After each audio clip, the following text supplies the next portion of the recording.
Hello, welcome back. So we learned how to create a class and create objects using that class.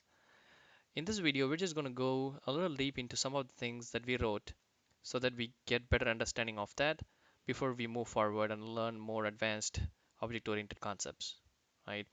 The first thing I wanted to explain is this thing string that we used. We did not learn what string is before, right? We have learned about primitive types. So string is nothing but another class, just like employee. So employee is a class that we created.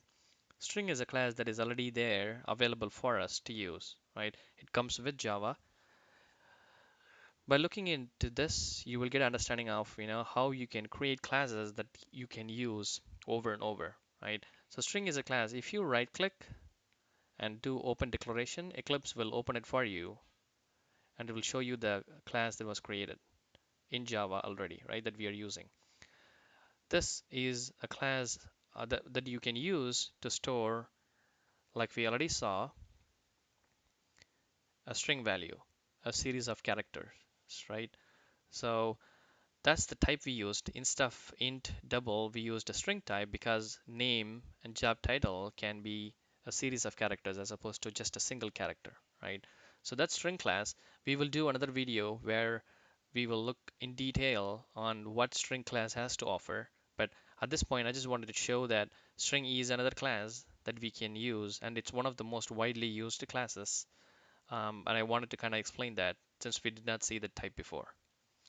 So we can close this. But if you're interested, you can look through this to see what are the methods that are defined in this class. So that's string. The second thing I wanted to show is the constructor. So when we try to create, let's try to create an emp2, right? emp2 new employee. Right? Let's not give any parameters and see what happens.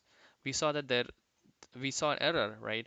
The constructor is not defined because if you have a constructor defined with parameters, but you are trying to create an object and want to call an empty parameter constructor, right? You may want to do this because when you create the object, you may not know what the name is going to be or job title or salary, right? So you may want to just create the object and set the values later using the set methods, right?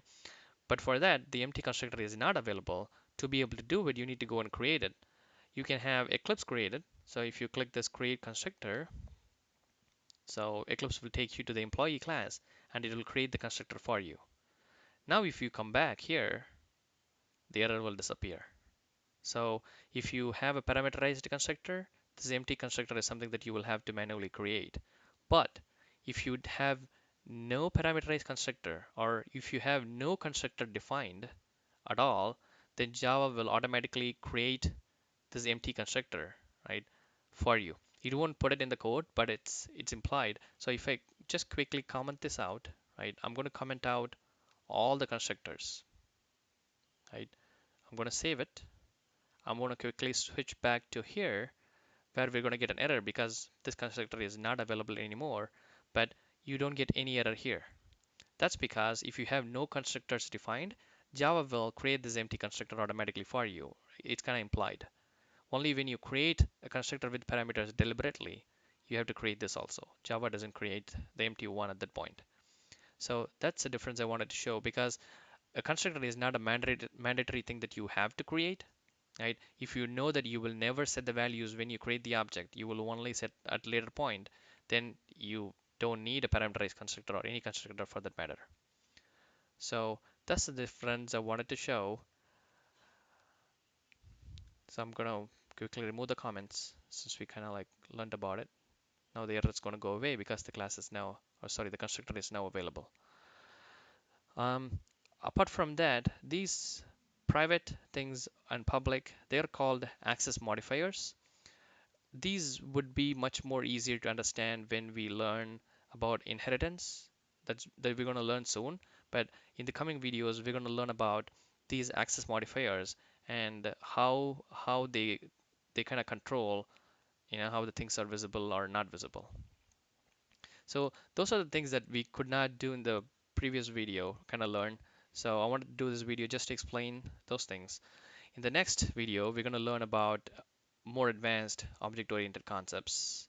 But This is basically it. Thanks for watching.